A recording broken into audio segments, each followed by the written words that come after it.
जो डलहौजी न कर पाया वो ये हुक्काम कर देंगे। कमीशन दो तो हिंदुस्तान को नीलाम कर देंगे।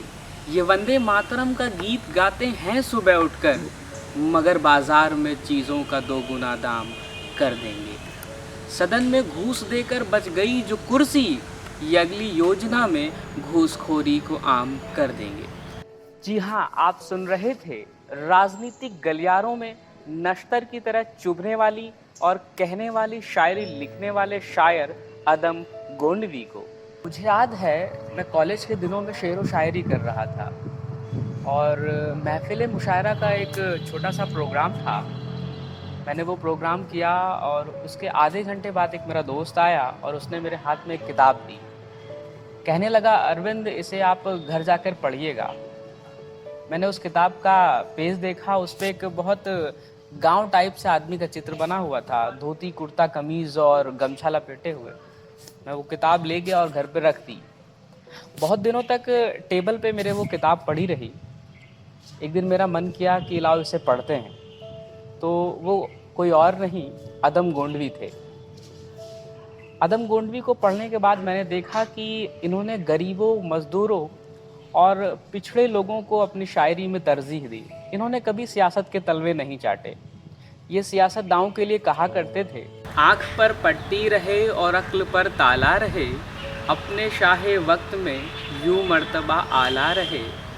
एक जनसेवक को दुनिया में अदम क्या चाहिए, 4-6 चम्मच रहें, माइक रहे, माला रहे। अदम अपनी बेबाक लेखनी से हर उस गरीब, मजलूम और पिछड़े लोगों का सहारा बने जिन्हें कभी राजनीति ने तो कभी रूढ़िवादी परंपराओं ने दबा कर रखा।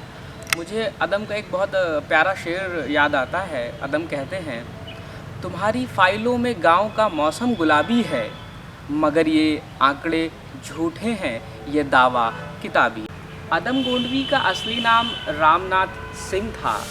शायरों और मुशायरों की दुनिया में इन्हें अदम कहा जाता था। गोंडा में जन्मे इस कवि को उपनाम में गोंडवी कहा जाने लगा।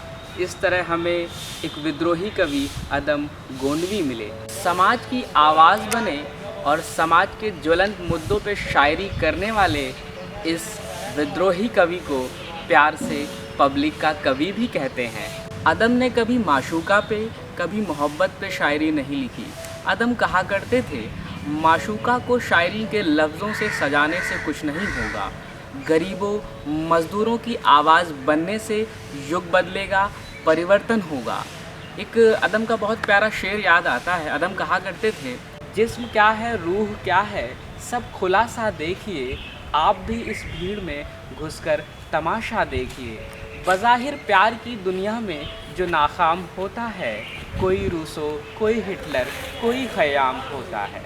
कहीं ना कहीं अदम का सपना था भारत को एक समतापूर्ण समाज बनाने का।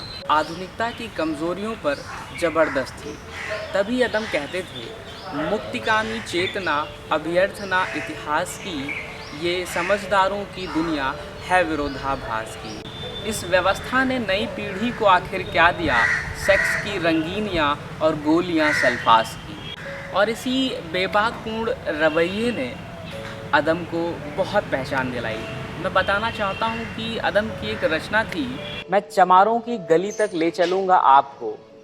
जब अदम ने ये लिखी और लोगों ने पढ़ा, उसके बाद अदम की लोकप्रियता का स्तर समाज में बढ़ने लगा और इतना बढ़ गया कि अदम भारत की बड़ी यूनिवर्सिटी JNU तक में सुने और पढ़े जाने लगे। और फिर इस धोती कुर्ता वाले किसान शायर को छात्रों ने अपने राष्ट्रीय और सामाजिक आंदोलनों में अपने बैनर्स में जगह देने लगे। मैं एक शेर याद करता हूँ जो छात्र राजनीति में युवा अक्सर लिखा करते हैं। वो अदम का शेर है कि हिंदू मुस्लिम के एहसासात को मत छेड़िए, अपनी कुर्सी के लिए जज्बात को मत छेड़िए, गलती गर बाबर की थी, जुम्मन का घर फिर क्यों जले, इस नाजुक वक्त में हालात को मत छेड़िए। और फिर ऐसे ही वर्ष 2011 में 18 दिसंबर को यह पब्लिक का कवि हमें छोड़कर चला गया।